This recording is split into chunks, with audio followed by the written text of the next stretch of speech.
Good morning, everyone. So last week we had Brother Raymond with us in the first session. As a child, Brother Raymond dreamt of being a doctor to help others.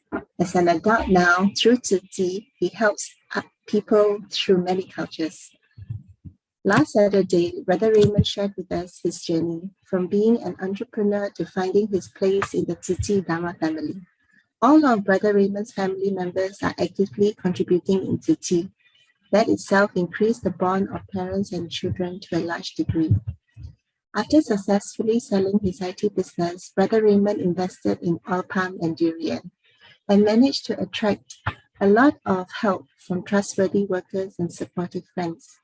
With the bulk of normal worries kept in control, Brother Raymond can dedicate some time for his personal volunteering contribution goals. Whenever there is a need for help in some far-flung corners of this globe, Brother Raymond will be one of the first to volunteer his time to bring relief and hope. Flood in Laos, earthquake in Nepal, cyclone in Zimbabwe. Notwithstanding the devastation, Brother Raymond said he still sees a lot of beautiful scenery. These days, he helps bring medical relief to hospitals and volunteers at the vaccination centers. Brother Raymond's presence is back in Malaysia to combat the local COVID-brought disasters. As for his dream of being a doctor, his daughter has recently graduated as a doctor. He did say, "You really don't need a title to start helping others, just more meaningful via the Tzu Chi way." Sister Deborah came next, and she was talking from the US. Sister Deborah started by reminding us what faith and compassion means to Master Cheng. A mantra is applicable to every person and every man. There is no one I don't love, don't trust, or cannot forgive. This is the main lesson of great love and an important guiding objective. Sister Deborah has been involved in many summits representing Tzu Chi, through which she is aware of the issues surrounding cultural and religious sensitivities. Nevertheless, with kindness and heart, she sees the opportunities to send the message of our collective environmental responsibility. The spin-off discussions centered around access and justice and food security to meaningful dialogue about healing the earth and healing our bodies. More spoke about regenerating the earth and the safety of workers as a necessity, resulting in consideration for empowering our local communities.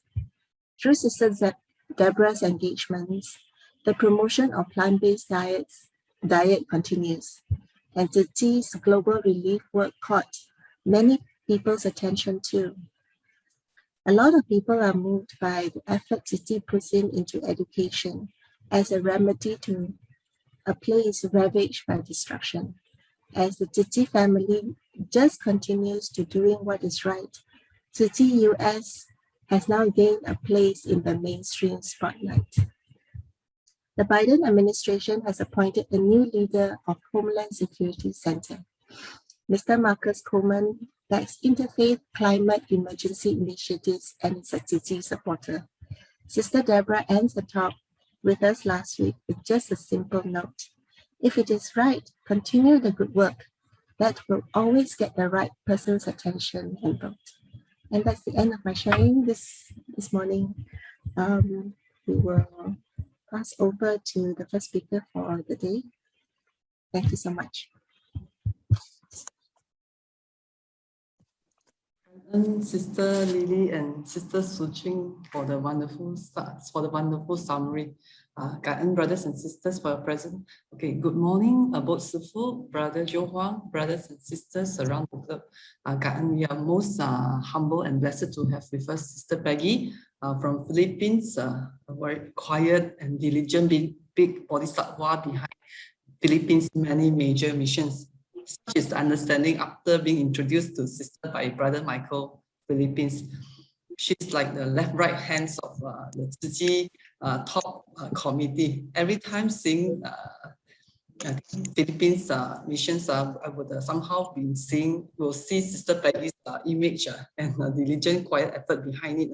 She often will ask us if there's any sharing in English or if there's in Chinese and there's translation for English, so she could benefit many in the Philippines side. So aside from the training, definitely Sister Peggy is involved in all the missions.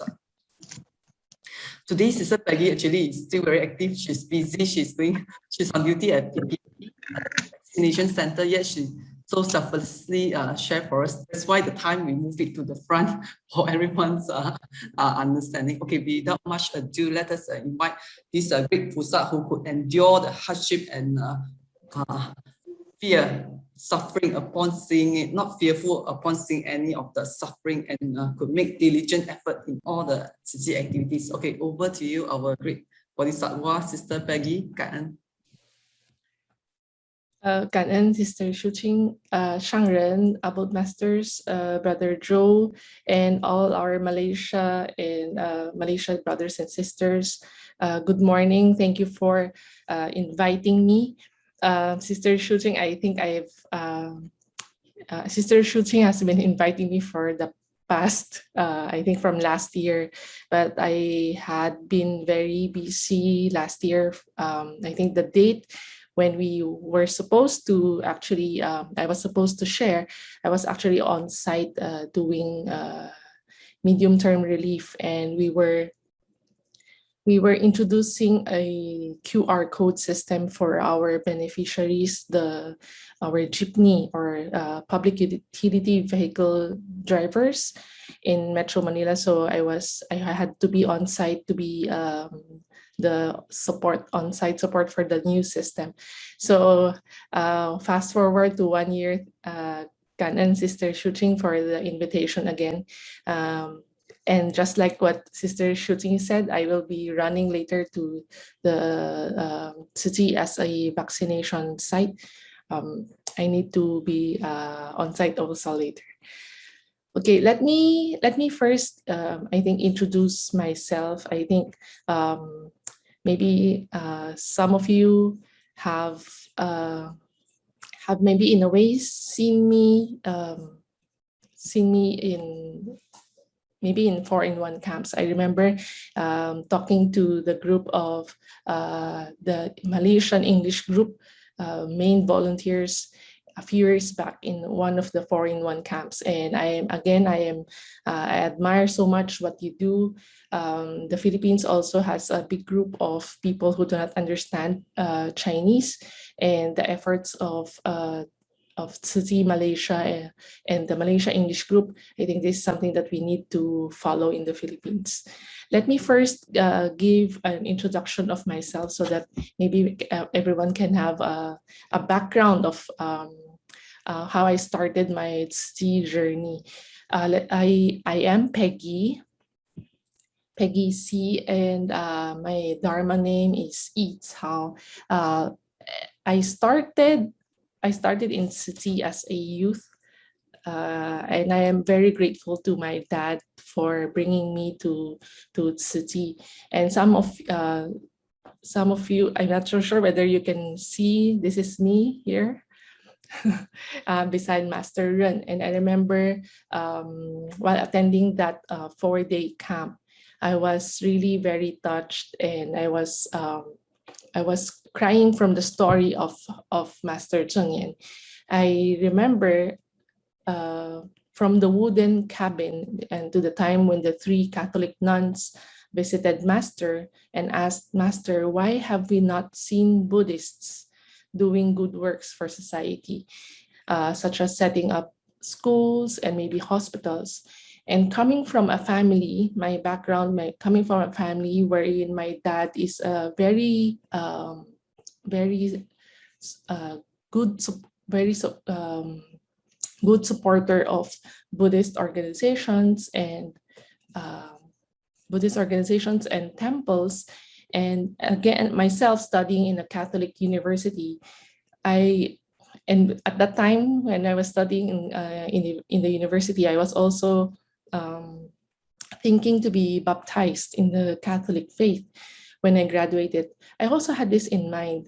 How come I know that my dad and all his other Buddhist friends were doing a lot of good, but always without recognition? And it's always been a donation anonymously. So, and then from hearing that story and going home from the Tzu Chi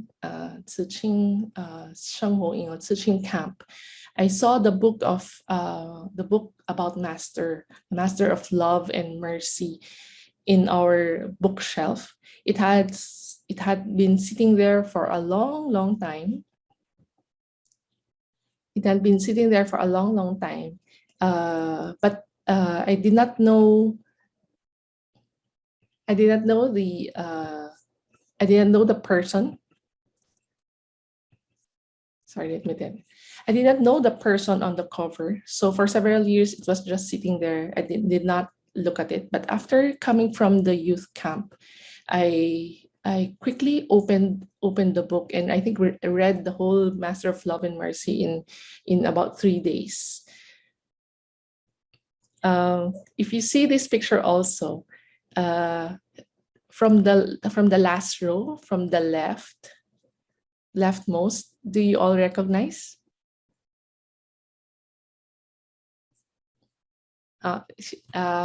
This is actually now my Shifu, my Shifu. So,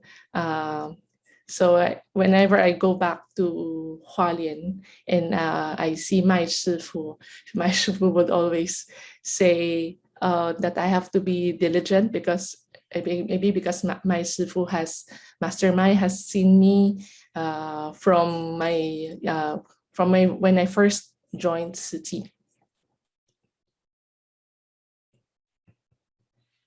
So from that youth camp, I was just amazed and realized that Tzu Chi would be where I want to deepen my understanding of Buddhism.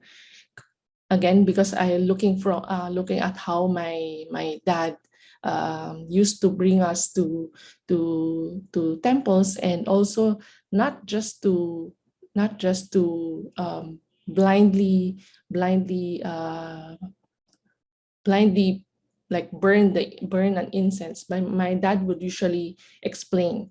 So, and then I realized Tzu Chi is, I think, the organization where I want to further understand Buddhism.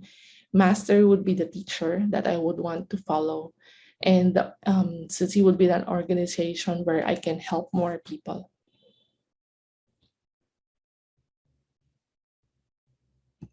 So my dad brought me to Tzu Chi, but I ended up being certified earlier than him. I was certified, but my dad brought me to Tzu Chi, but for a lot of reasons, he did not go through training. But then I was very happy that in 2011 I was finally able to bring him back to Tzu Chi, and he was certified then. We have in the Tzu Chings in the Philippines, we always say, we have like a small joke that we say, once a Tzu Ching, forever a Tzu Ching. So for several years, I had been, while very, very busy with a lot of the other missions of Tzu Chi, the Tzu Chings would always be a group that would be very close to my heart. So, and up until now, they still call me Ati, or Xue. And then while some of the Tzu Chings are really already very young, they can actually already call me Shiku. They still call me Ati, Jie. I think because I guess for several years, for several different batches of Tzu Chings in the Philippines, I would always find time to guide them, because I know this is where I also started to understand Tzu Chi. Similar to most volunteers in the English group here in Malaysia, I would consider English as my stronger language. In 2002, I remember I was in Hualien. I think in 2003, I was in Hualien trying to understand a donation system that our Tzu Chi headquarters was trying to implement across the different countries. And it was my first time to share in front of Master and forcing myself to share in Chinese. And at that time, with my very, very limited Chinese, Master gave me the message that my Chinese has a lot of room for development. And this has always been in my mind. And this is why I took on a lot of translation works before with Thai TV. And I continued to force myself to learn Chinese. And fast forward in 2018, kneeling in front of Master, I was introduced by our Tzu Chi's Philippine CEO, Brother Yang Guoying, Brother Henry. He introduced me as a banker. So I used to work in a bank. So Master looked at me and told me to move closer. And so I think I have a tendency to, when I always kneel in front of Master, I have a tendency to keep my distance to Master. So it's something that I am a bit worried I might spread something maybe because I see Master is always Master looked very, very frail. So Master told me to start creating blessings in humanity. And then Master also said that I have to seize the moment and that I am needed now. So I actually knew what Master was trying to say. So, and then let me just share in 2019, I remember Brother Joe sharing before when he went to the Philippines, March 2019, that during his certification, it just took one remark from Master when Master was about to pin his certification ID. Master told Brother Joe, "请你靠近一点. Can you move closer?" That one message was enough for Brother Joe to leave behind whatever he had in the US and go back to Taiwan and follow Master. I then realized Master told me to come near her several times over the years. When we have sharing in Taiwan, usually when we stand at the front, and then while after sharing, we go at the back, and then where Master would always sit, and we always would kneel in front of Master. Several times after sharing or when I was translating for a non-Chinese speaker or a sharer, what Master was trying to convey, Master always told me to come closer. And yet I was literally move a few inches, physically move closer to Master at that time. But in 2018, I knew what Master was trying to say when she said, "You are needed now." So in 2019, taking to heart what Master told me, I resigned from the bank, where I've been working for close to 10 years. But then the bank owner asked me to help find and train my replacement. So it took me a lot longer to leave. But then starting in 2019, I already had asked the bank to give me some days off from work so that I can already start doing more Tzu Chi work and help in the Tzu Chi administrative side of things.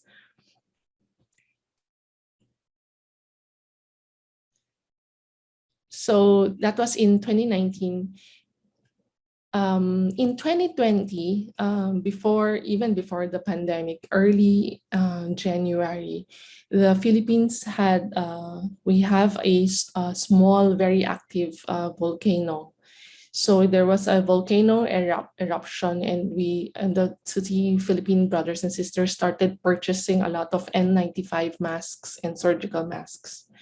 And at the same time, at that time, Tzu Chi Philippines was trying to help China with its COVID cases. When the COVID cases were rising, increasing significantly in China, we sent N95s and surgical masks to China.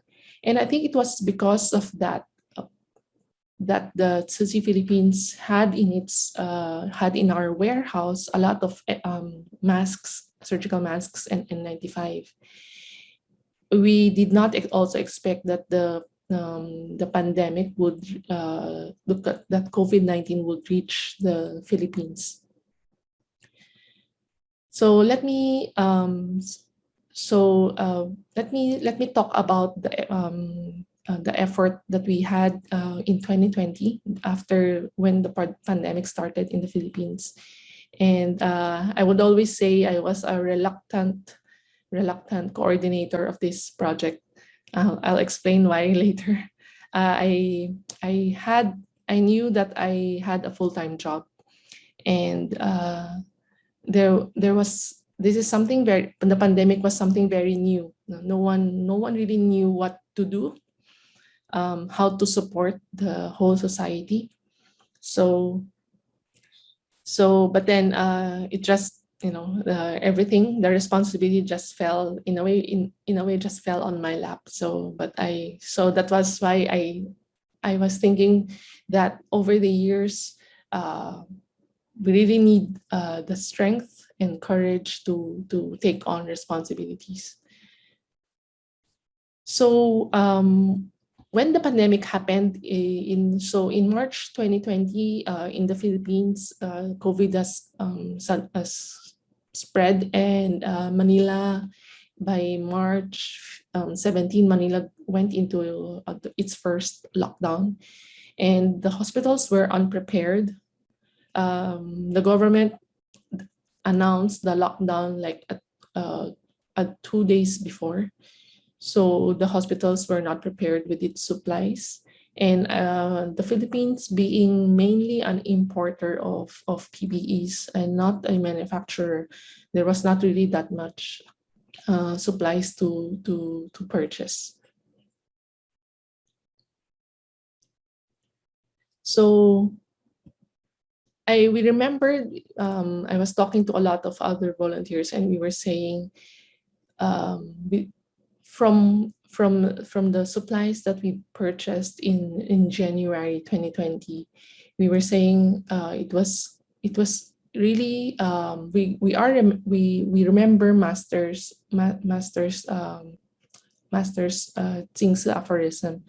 Master said that if we help others, we are actually helping ourselves. And because we were searching for masks to give to China, we had masks in the warehouse, and we were able to respond earlier to the cries of the medical frontliners. And I remember receiving a call from a day from lockdown. I received a call from a doctor from a government hospital, and her voice was very hoarse, and I think it was because everyone already lacked sleep and rest, and they shared that they've been using their surgical masks for 3 straight days. So it was, and then because we had the surgical masks and the N95s, so our Tzu Chi volunteer doctor and our Tzu Chi Philippine CEO, Brother Yang Ko In and Dr. Kwa, both of them went out even during lockdown to start delivering these surgical masks and N95s. So it was because of that, Tzu Chi received requests and calls and emails from, when we counted, from almost around 1,300 doctors and medical frontliners across the country. It was because Tzu Chi Philippines was able to respond first.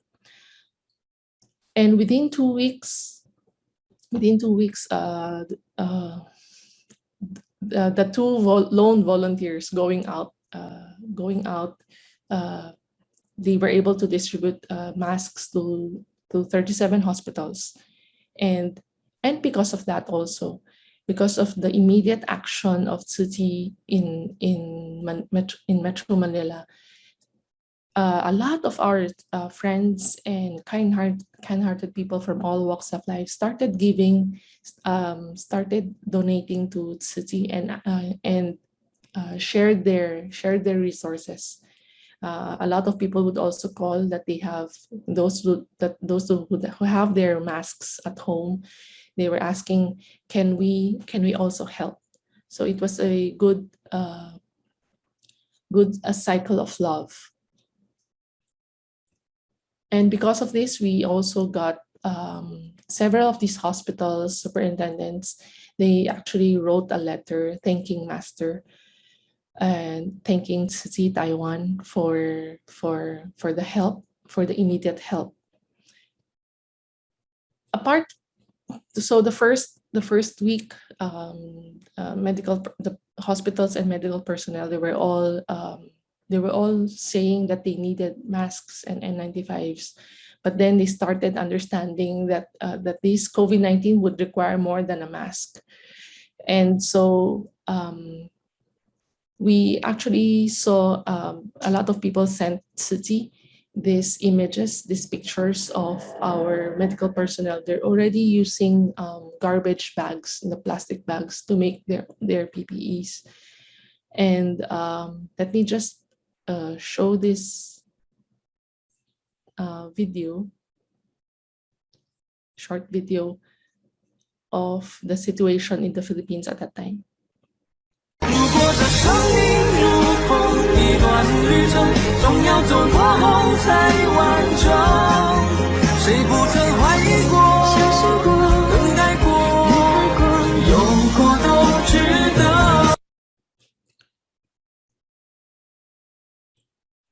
So again, we saw that how inadequate the supplies were in the country.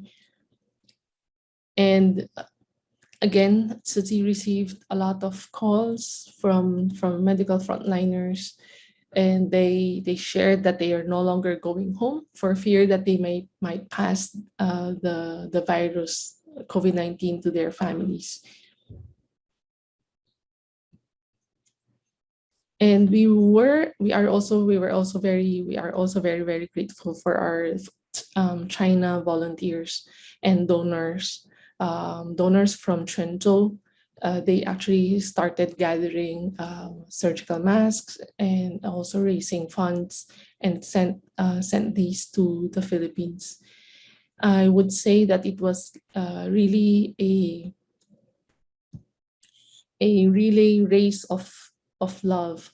I'm sure a lot of you remember our China brothers and sisters sharing that they had to wait outside PPE manufacturers in China to be able to ensure that the orders of Tzu Chi is delivered, are delivered, and the Tzu Chi volunteers in China, they would go to the airports in different cities. They would go there 10:30 p.m. at night and would go home past 3 a.m. This has been their days for several months, trying to send help to the Philippines and to all other countries. And because at the time, all other countries were scrambling to get the PPEs from China. So I was saying a while ago, I was not a very ready coordinator, one of the coordinators for this project.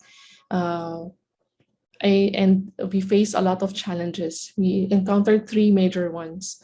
One is how to get through the maze of the government requirements from the Ministry of Health, from the Food and Drug Administration, approvals, getting government requirements, and how to bring in these PPEs and not to pay for tax because these are all for donation. In the Philippines, not these guidelines and are not very clear, especially during the lockdown. And then we had to find a way to bring these PPEs in. At that time, when all air transportation halted, it was almost impossible to get any flights. And third is to contract an airline and getting through the maze of customs.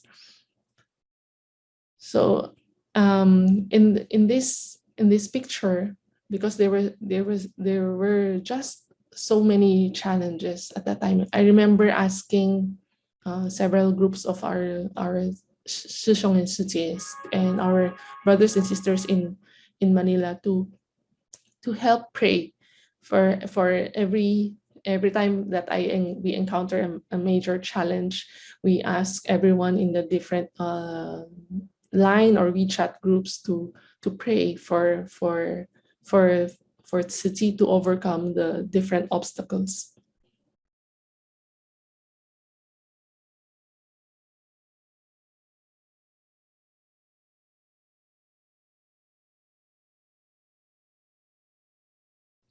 So I know that our volunteers, our staff, our Zhongjiao Chu, our religious office volunteers, our volunteers in China, we're handling all of these were probably lacked sleep for those months. I remember I myself had to go through several versions of getting paperwork, and it was just very overwhelming. And because resources, government offices were very hard to contact during lockdown. And I remember for several weeks leading up to the first chartered flight, I would get to sleep past 12 midnight or sometimes 1 a.m. But every morning, very early morning, maybe around sometimes 4 a.m., 5 a.m., I would wake up and I would think I would want to sleep more. But when I started thinking of and I started seeing images of the hospital personnel, the medical frontliners, and I would think that if I delay, that will mean the doctors and the nurses in the Philippines will not get help. So that would actually make mind become very alert, and I would quickly get up to start my day. And at that time, I was really grateful to my Shishong at home, as he handled all of the things that at home, including all my meals. When I couldn't take a break from those 3 weeks from lockdown to the first chartered flight. But at the center of all of these was Master Cheng and her compassion. And the Tzu Chi Taiwan headquarters and the staff who tried to support not just the Philippines. And I also remember it was the broker that I was talking to in China. He was saying that it was already very chaotic in the China airports due to the unprecedented volume of cargo trying to get out. And the Chinese government on April 1st or 2nd issued a stricter guidelines for the PPEs exported out of the country. That means the cargo will be inspected by the customs officers for every document and for every specification. So the PPE cargo for the Philippines similarly were then lining up in customs because of the new guideline. But then, however, the chartered flight was booked days before, and of course, chartered flights we cannot just cancel. So on April 7, a day before the chartered flight, the Tzu Chi, the broker in China, told me that all the PPEs for the Philippines was already approved, and And then at around 10:30 p.m., he messaged me again saying that he was mistaken, that the coveralls, which was 70% of the whole flight, was still pending China customs inspection.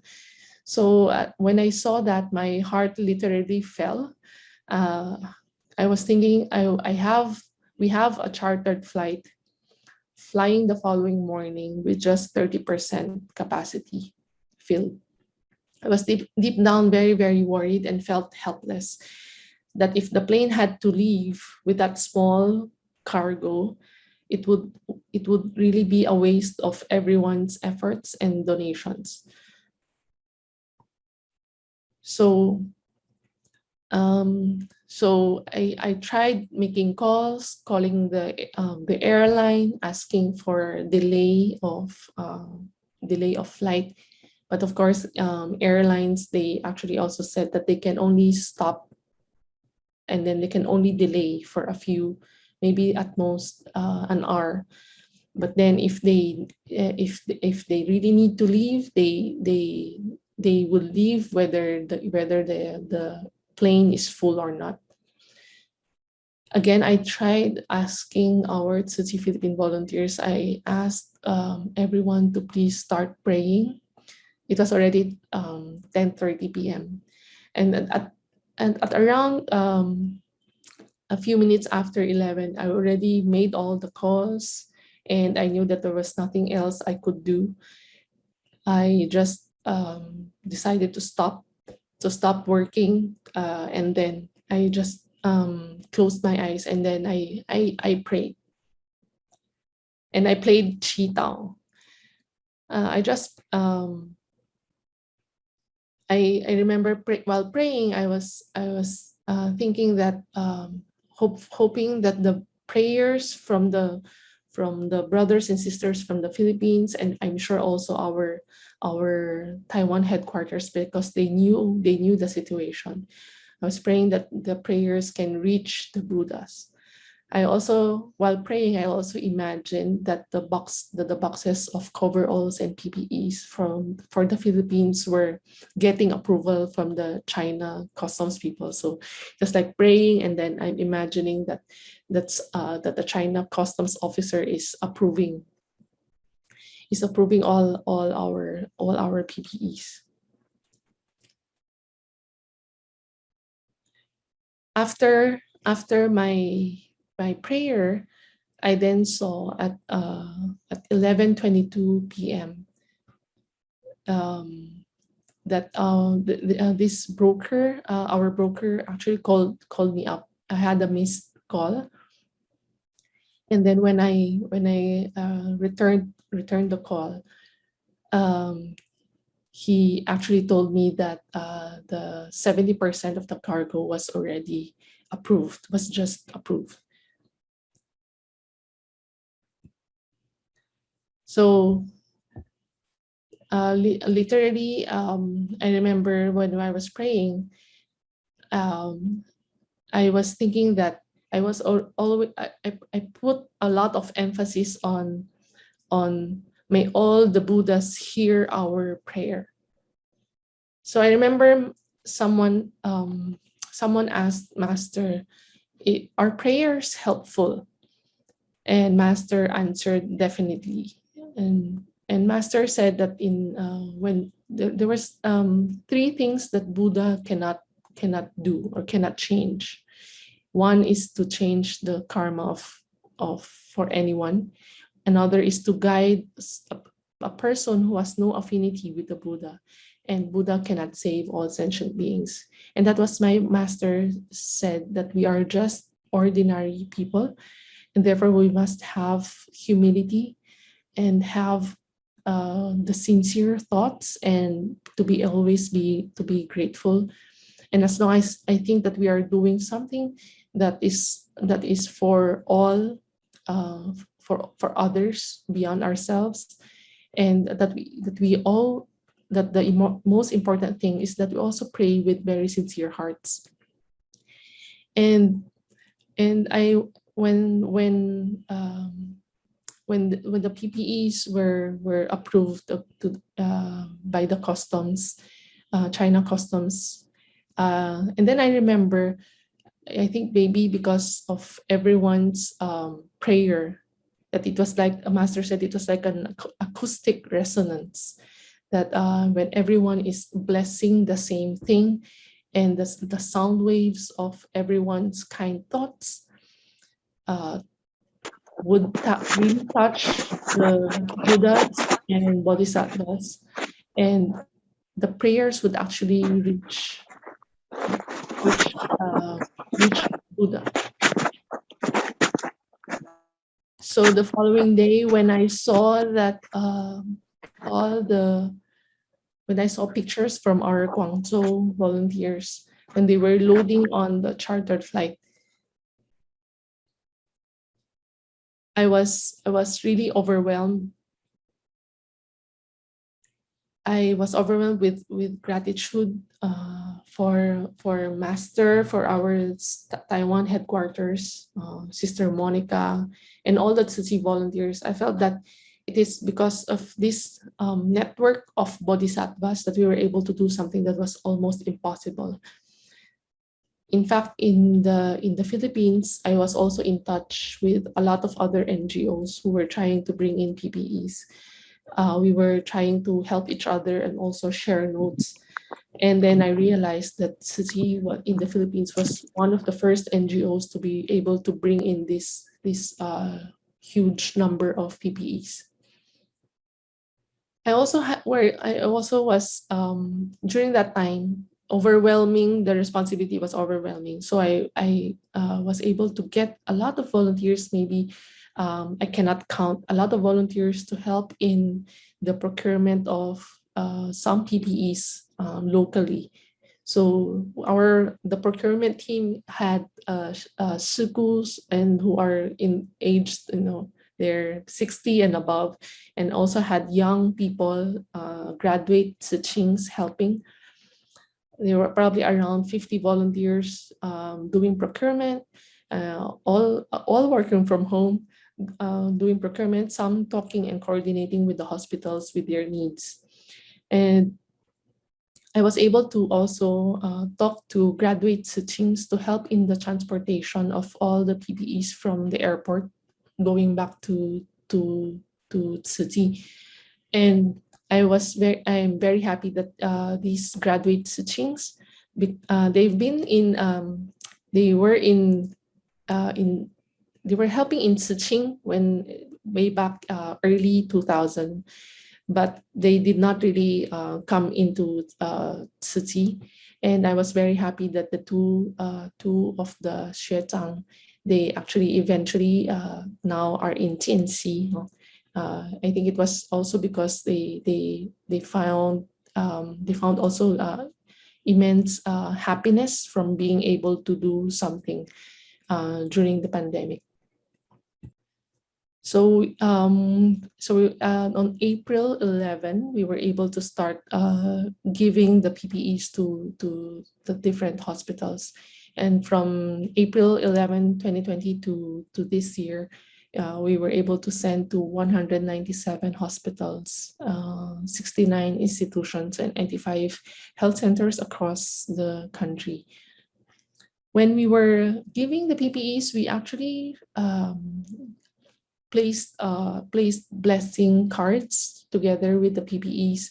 We reminded the medical frontliners that Master's message that a single act of kindness can actually counteract 1,000 disasters. And when everyone does something good, this stream of purity can actually dispel disasters. And we hope that together with all the acts of kindness, that we can change the course of this Earth's destiny and reclaim peace. On the card, we actually asked the medical frontliners to join Tzu Chi in our prayer every day. And we also asked them to register if they wanted to start going vegetarian. And From these medical personnel hospital contacts, we actually had another project last year wherein those who registered, we actually supported them with vegetarian meals during the lockdown.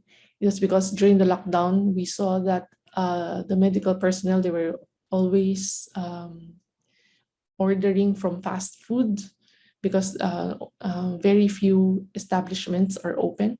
So Tzu Chi Philippines, we had asked young Tzu Chi, graduate Tzu Chi, who are chefs, to actually cook in our Tzu Chi office, and then we sent these vegetarian meals to these medical personnel. One of the doctors who received the PPE from Philippine General Hospital, a tertiary state-owned hospital, he was surprised to read the card. He was saying he was just 4 months into becoming vegetarian, and he was saying it was actually very hard to sustain it. So he shared that he was surprised to encounter Tzu Chi, this group who is promoting a meat-free diet, and he said that it was a very good reminder for him not to slide back to his usual ways. He was saying he was almost ready to give up on being vegetarian. So upon hearing this, we Tzu Chi especially gave him a basket of vegetables a few days after. We wanted to encourage him to maintain his resolve, and he shared in his Facebook post that about this, and we hope that we can influence more doctors. Here is and then we started getting pictures from the hospitals who received our PPEs, of them wearing the PPEs and thanking Tzu Chi and thanking Master. Another doctor from the lung center shared that they had been using PPEs made from umbrella cloth, and with more than half of the whole hospital with COVID patients. He said that on the day that the government made their hospital as a COVID center, they received surgical masks from Tzu Chi, and at in that time that they also received the PPEs, and they were saying that their doctors have been to Tzu Chi Hualien Hospital also for conferences, and he expressed his gratitude. And until now, I think if we have some people requiring hospitalization, I'm still in touch with this doctor and asking if there are hospital beds that are available. So I was saying a while ago that I was a bit in a way reluctant and accidental, more maybe an accidental coordinator for this project. I had a full-time job in the bank, and I was afraid that I did not have the time, but the things just fell on my lap, and I just then took it on. And I remember I just encouraged myself with Master's three resolutions that I have not. I kept reminding myself that not for me to seek to have everything go as I want, and for me to just wish for more perseverance and courage, and not to look for fewer responsibilities, but to ask for greater strength. And I think now I cannot say that I do not pray for health, especially at this time. But I really pray for the second resolution, Master's one of second resolution and the third resolution of Master. And when I do that, I always go to our Xiao Jing Si. This is in the Tzu Chi Buddhist Tzu Chi campus here in Manila. So we have a Xiao Jing Si, a little Buddha. And every day I get to pay my respects to the Buddhas and Bodhisattvas. And and I am very happy and grateful that I was actually finally able to resign from the bank, and I'm now in the Tzu Chi office. And when I resigned, it was also a good timing that right after my last day in the bank, the vaccination program in Tzu Chi started. So that was just in time. And I think I will. I think it is an affinity, a good affinity, and I'm trying my best to listen to what Master told me, that I am needed now. And I remember also Brother Joe's sharing, I think a few years back. Brother Joe said that in the Lotus Sutra, that we will endure, we trust in the Buddha, and we will have to put on the cloak of forbearance and the armor of perseverance to be able to bear difficult things. This is also my hope, especially right now. I think I am blessed to be doing Tzu Chi almost every day, and almost every waking moment, because I'm already full time, and I always just remind myself, because in Tzu Chi we also encounter different kinds of people, that the cloak of forbearance and the armor of perseverance will always be with me. Thank you very much for giving me this opportunity to share. Kanan. Okay, Sister Peggy, wonderful to hear your story and your sharing. Always wonderful to see our fellow Tzu Chi has now become the main pillars to help and support. And I think that's what Master has been telling all of us, to be able to do such. And I was especially moved when you talked about several things. You talked about 2003, when you first shared to Master in Mandarin. And I wonder if your Mandarin is now a lot better, or at least more confident. Because I hear your sharing in English is fluent. It's fluent, and I don't know about Chinese. So perhaps it's something that Master had already shared with our friends and our kids from the Philippines when they came back for the classes.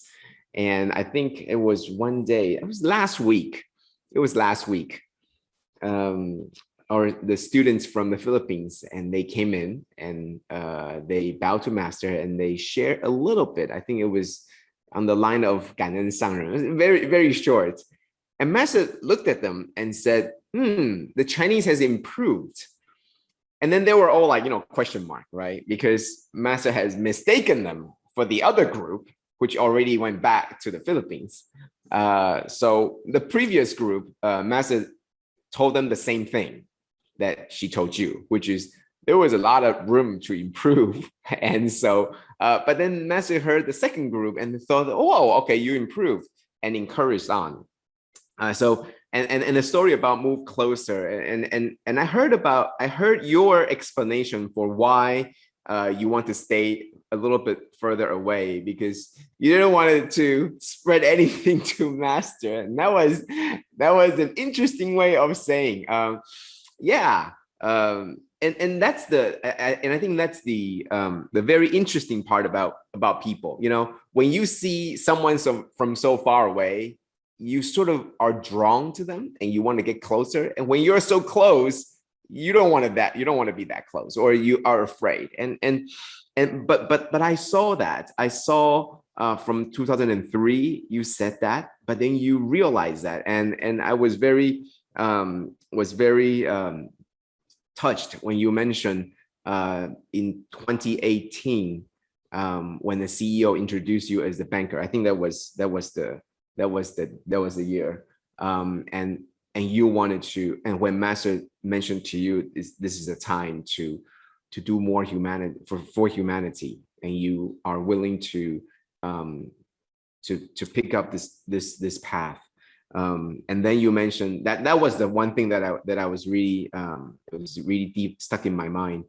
And then the other part was prayer. You talked about the faith and how when encounter with challenges, you get all the people together to sing or to remember the lyrics or to sing. And I think that is very powerful. Even now, the moment you mentioned that, the same rhythm and the same words will come up in my mind.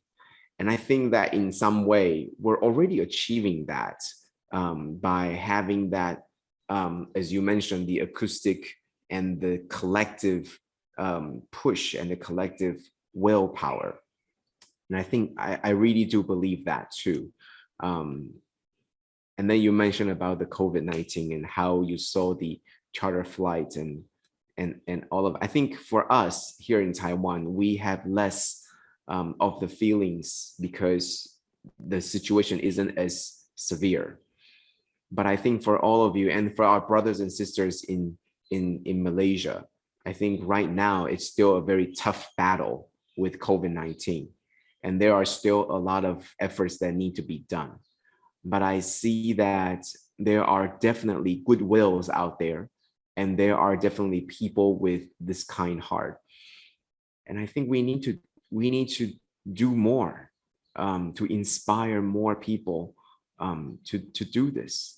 And I think that's what Master is trying to say. I think there's only one vow, and that is for Master, and that is she just hope everybody can listen. She just hope everybody can come closer. She just hope that everybody can understand. And because once you come closer, once you listen, once you are able to understand, then you will do what's needed to be done. And what's needed to be done right now isn't being done by enough people. So I think that's something that we need to all work very hard, a lot harder. So yes, with cloak of forbearance and this armor of perseverance, even speaking of that right now, it brings chills down my spine, because it's something that we need to remember, and always remember that we have that with us. We have that. And Sister Peggy, you always have a family that don't speak Chinese well. You always have a group of people that love you, not because you speak English well, but because they can't speak Chinese well like you. So that's what brings us together. We're all alike, and we're all doing the same things. And we really appreciate you for sharing your stories and all the journey. And we hope and the best wishes to the COVID situation and all the situation, whether it was the volcano eruption or COVID or anything. I do see that, and many thanks to your Shishong at home, because of him to taking good care of you, that you are able to take care of many more.